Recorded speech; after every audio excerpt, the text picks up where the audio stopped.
Have you ever noticed that one currency seems to control the whole world? That currency is the US dollar. When the US dollar moves, the world feels it. When the US puts sanctions on a country, that country's economy often slows down or even stops. This makes many people ask one simple question. Why is the dollar so powerful, and why does everyone fear going against it? The US is not the only strong country in the world. There are many powerful nations like China and Russia. Still, the US dollar is used everywhere. Countries use it for trade, oil, loans, and savings. To understand how this happened, we need to go back in time and understand how money itself was born. Thousands of years ago, people did not use money at all. Instead, they followed the barter system. If someone had vegetables and needed rice, they exchanged vegetables for rice. This system worked fine when trade was small. But when trade grew bigger, problems started. Food items could spoil, and carrying goods for long distances was difficult. To solve this problem, people started using metals like gold and silver. These metals did not rot, did not lose value easily, and were trusted by everyone. Gold slowly became the most valuable item for trade. Later, people even started making coins from gold and silver so trading would be easier. But gold also had problems. It was heavy, hard to carry, and risky to transport because it could be stolen. This made people think of a smarter idea. Instead of carrying gold everywhere, why not keep it safe in one place and carry a written promise instead? This idea gave birth to paper money. People deposited their gold with trusted merchants or early banks. In return, they received a paper note saying that the holder could take the same amount of gold anytime. Slowly, people started trusting these notes and using them for trade. This paper later became what we now call currency. China was one of the first places to organize this system properly. Banks were created where people could safely store gold and receive paper notes. This made trade faster and safer. People no longer needed to worry about carrying gold while traveling. When European traders saw this system, they were impressed. They brought the idea back to Europe, and soon paper money started spreading there as well. One famous currency was the pound sterling. Every pound sterling was linked to a fixed amount of gold. This system was called the gold standard, which meant countries could only print money equal to the gold they owned. Because of the gold standard, international trade became easy. Countries traded using paper currency, but at the end of the day, everything was backed by gold. Gold was the real power behind all money. In the 1800s, Britain was producing the most goods in the world. It sold products to many countries and collected a huge amount of gold. Because of this, the pound sterling became the most trusted currency.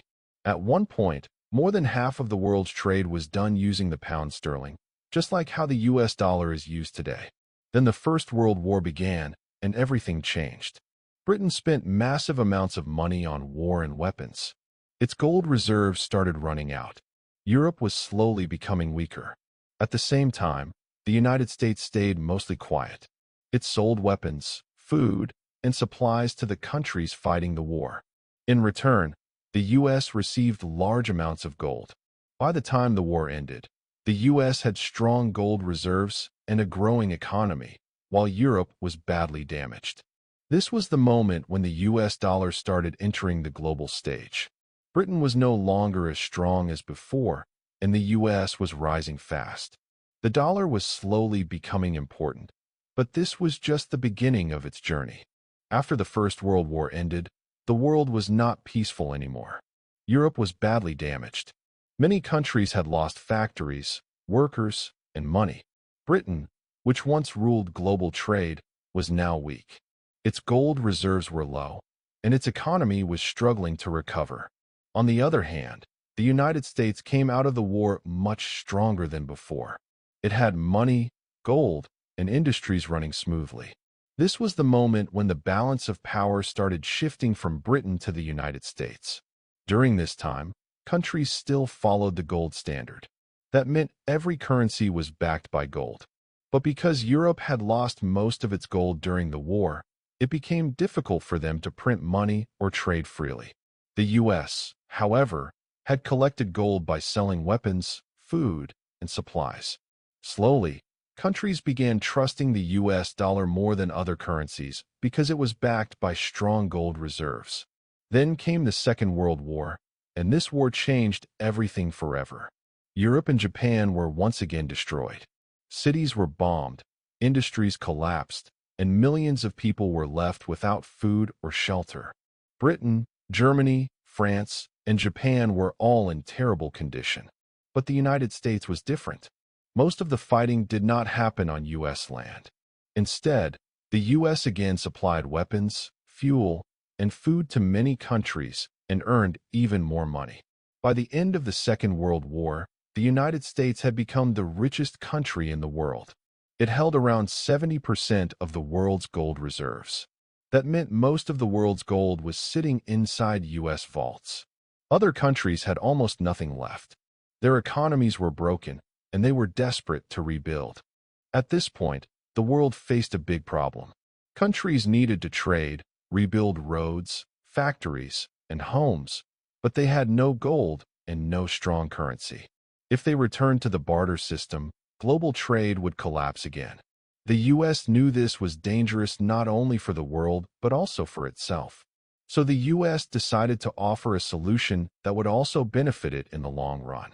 In 1944, representatives from 44 countries gathered in a small town in the United States called Bretton Woods.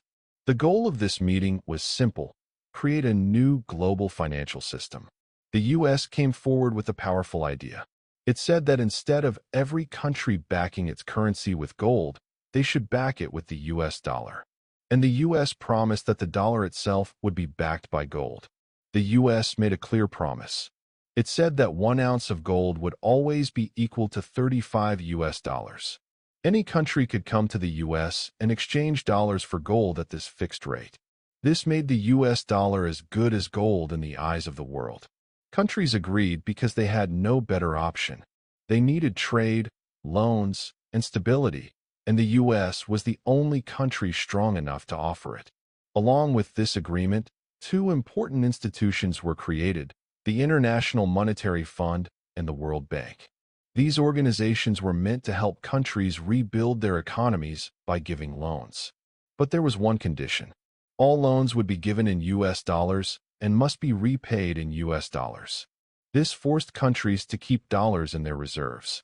The U.S. also launched the Marshall Plan to rebuild Europe. It gave billions of dollars to European countries so they could rebuild cities, factories, and infrastructure. This money again was given in U.S. dollars. European countries used these dollars to buy goods, machines, and food, often from U.S. companies. This strengthened the U.S. economy even more. Slowly, the U.S. dollar became the center of the global financial system. Countries used it for trade, loans, and reserves. Even if 2 countries were trading with each other, they often used dollars instead of their own currencies because everyone trusted the dollar. But the U.S. did not stop there. It knew that the dollar needed constant demand to stay powerful. That demand came from oil. Oil was becoming the most important resource in the modern world. Cars, factories, planes, and power plants all depended on oil. Whoever controlled oil trade would control the global economy. At that time, many oil-rich countries, especially in the Middle East, had oil but did not have the technology to extract or sell it properly.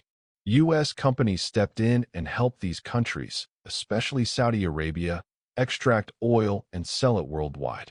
In return, the U.S. offered security and protection.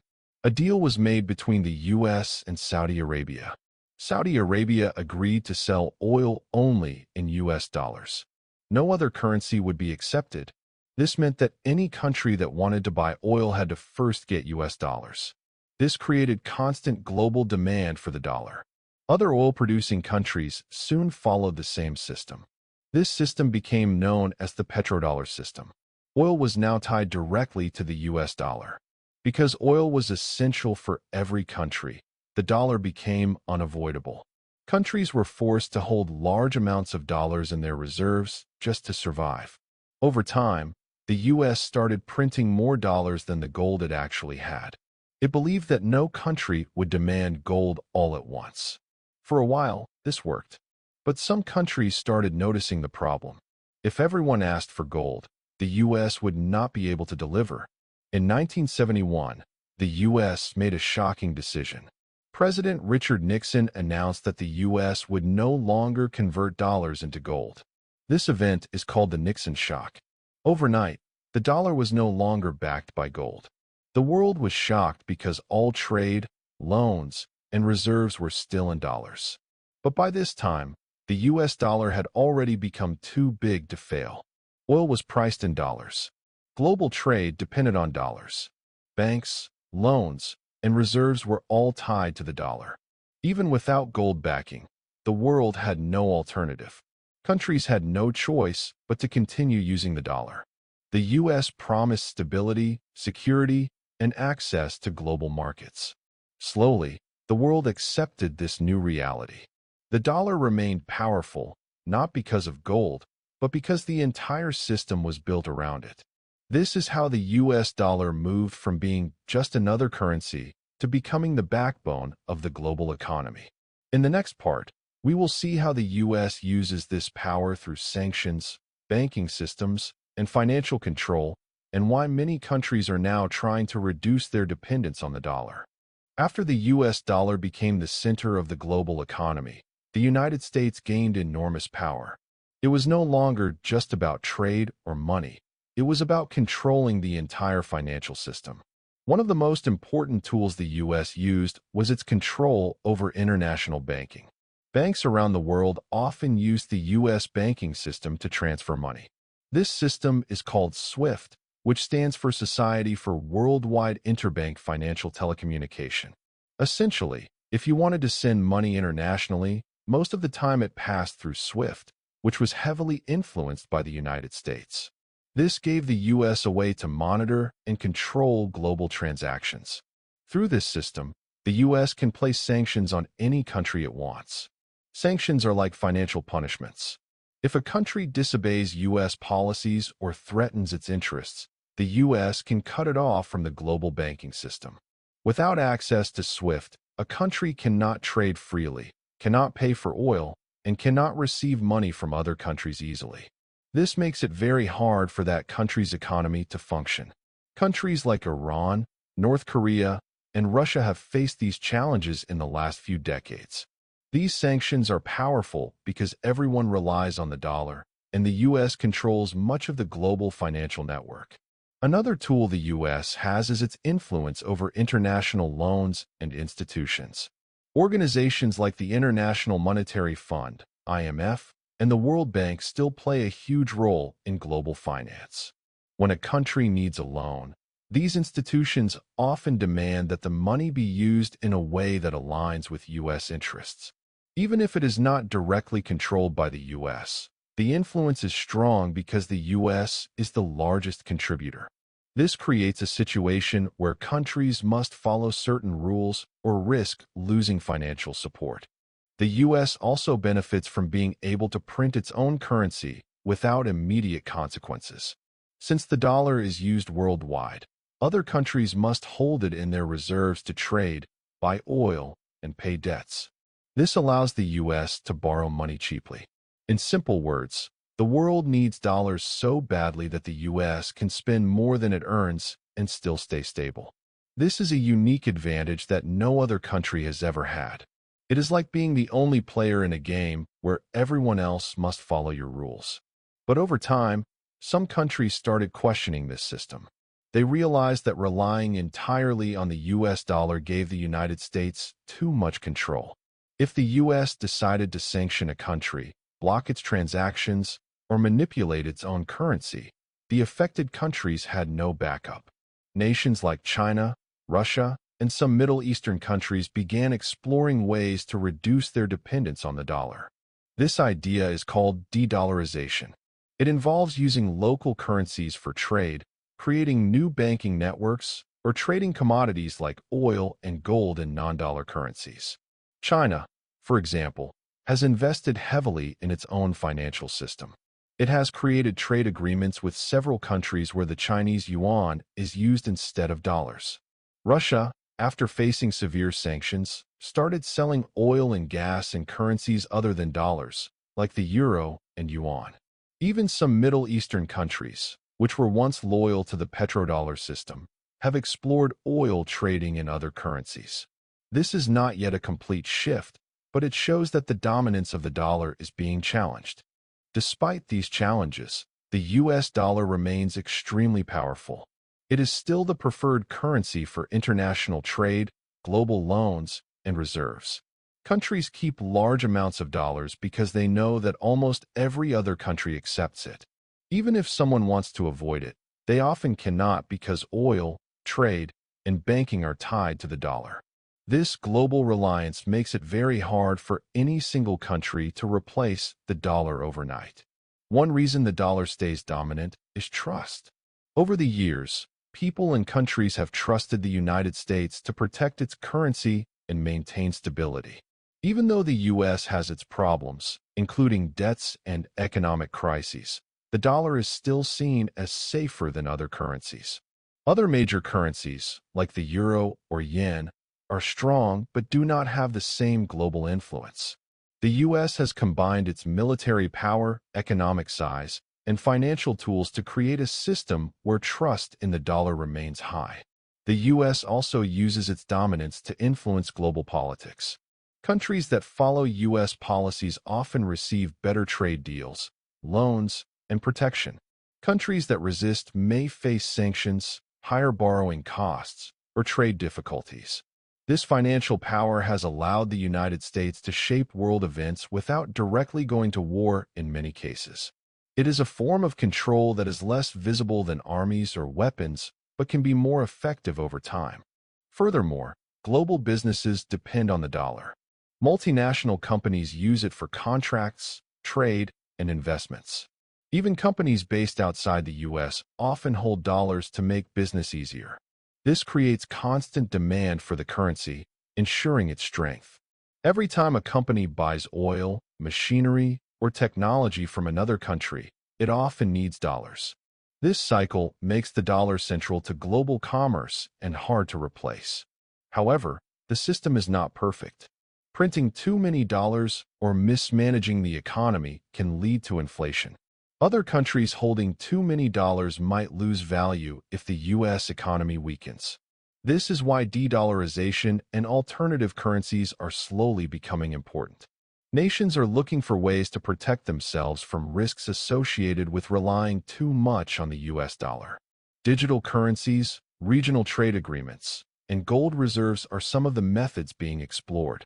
The U.S. dollar's dominance is the result of history, strategy, and control. From being backed by gold after World War II to becoming the global currency for oil, trade, and banking, the dollar has shaped the world economy. The U.S. leveraged its military strength, economic power, and financial institutions to maintain this system. While challenges are growing, the dollar remains the central currency because it is trusted, widely used, and deeply embedded in the global trade network. Its influence goes beyond money. It affects politics, diplomacy, and even security. Understanding this history helps explain why the world still revolves around the dollar today, and why any change to this system would be extremely complex and gradual.